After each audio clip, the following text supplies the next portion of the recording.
move out into the big picture. This is an article in the Sunday, January 10th, 2010 issue of the El Paso Times, the Borderlands section. The headline is 18 Slain Friday in Juarez. The violence continued Friday in Juarez with at least 18 slain, and the brutality continued to be shocking. One man was cut into pieces, another was decapitated, one was hanged, a man in a wheelchair was shot to death, and 3 women were killed. The most frightful case involved a man in his 30s whose body was cut into pieces and found at a street intersection at the Parques Industriales neighborhood, according to Chihuahua police. The man's severed head was wrapped in a black plastic bag. Next to it were his hands, which had been cut off and placed on top of a green sign with an undisclosed message.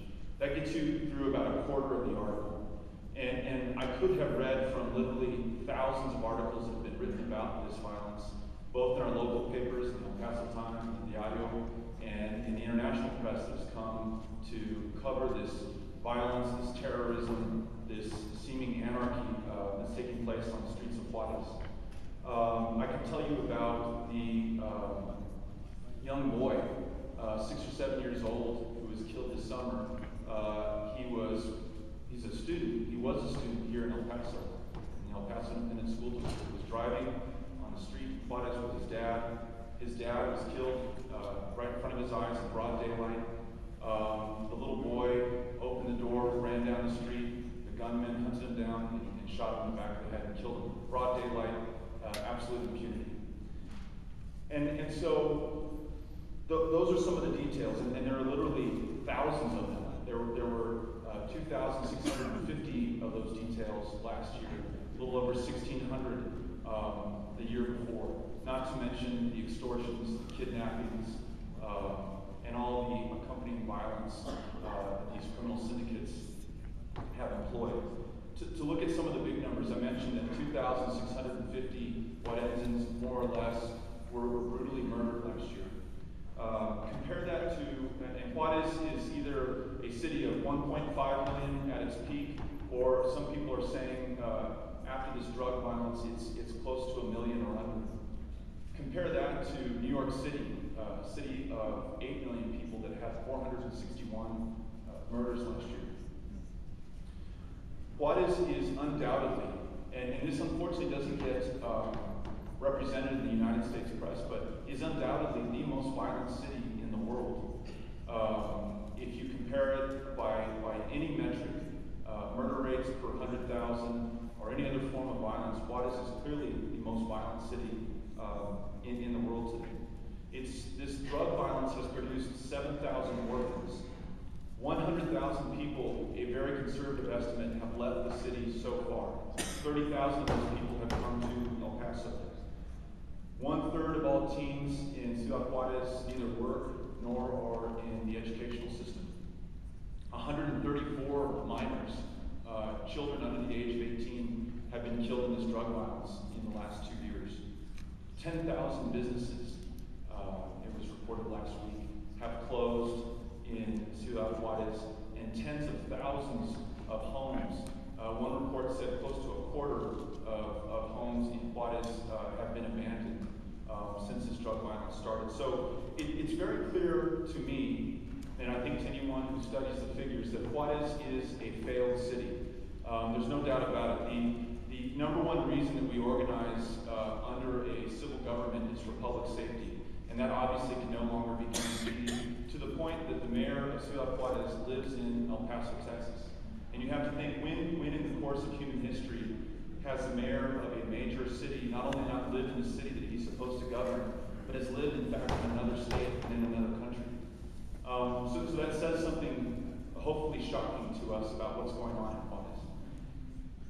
I could also tell you that very often I'm met with this response when I talk about this issue. Well, that may be true and it may be incredibly sad, but what does it matter to us?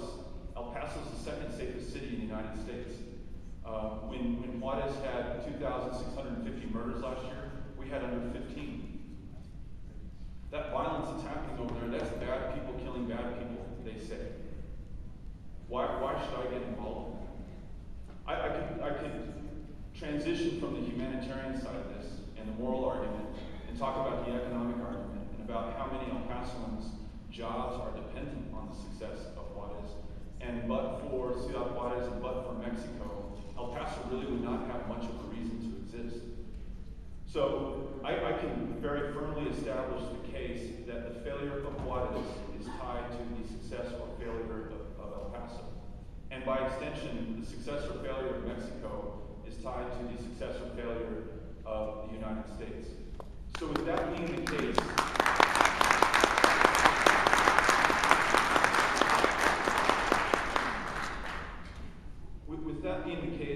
what's our response going to be?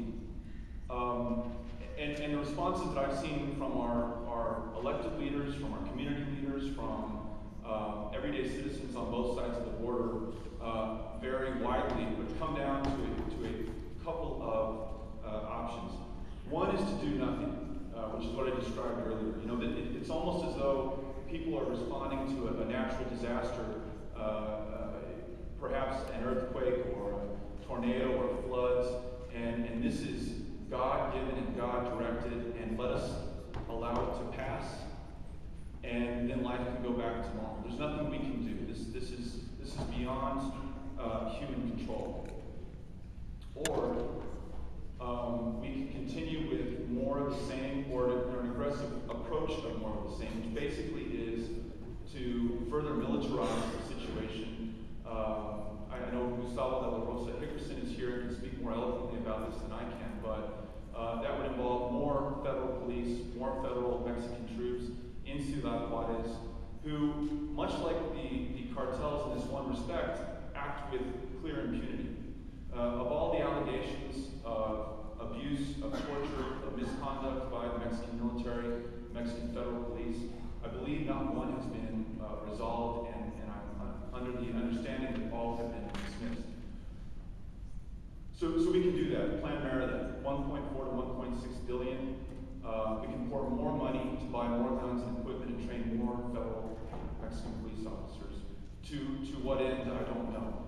And I was speaking with the deputy chief of the Venezuelan mission in Washington, D.C. before I began to speak, and we talked about Plan Colombia, where the U.S. government, that's you and I, and our tax dollars, spent over $8 billion to what effect? The price and availability of cocaine remained unchanged. Total cultivation in the country of Colombia for cocoa crops remained unchanged. And if anything, we moved some of the trafficking routes to neighboring countries, Peru, Bolivia, but in a net effect didn't change things. And that really is the story of U.S. drug control policy throughout our history. When cocaine was coming in through the Caribbean in the 1980s, the Miami Vice era, we were able to shut down that route only to push the Colombians to start looking towards the north and the Mexican drug trafficking organizations, which were just then really in their infancy compared to where they are today. And look what that has brought us.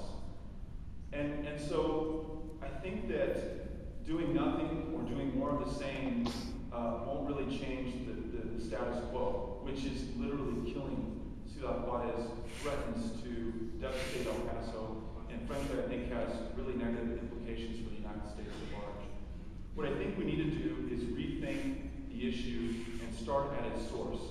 The United States, through its history of involvement in Latin America, has definitely, I would say, and I don't think there's any argument from the members at the table with me, has been a very destabilizing force in Latin America for certainly the last 50 or 60 years I'm more or less familiar with. Drug policy and drug consumption, I would argue, have been some of the, if not the most destabilizing factors. You have the largest drug market in the entire world right here in the United States. We're 4 to 5% of the world's population. We're more than well over a quarter of total global drug consumption right here in the United States. On top of that, you have one of the most repressive drug control policies in the world that doesn't point the finger here in the United States, although we've devastated much of the country, much of the inner cities through our draconian drug sentencing policies here. We have 25% of the world's prison population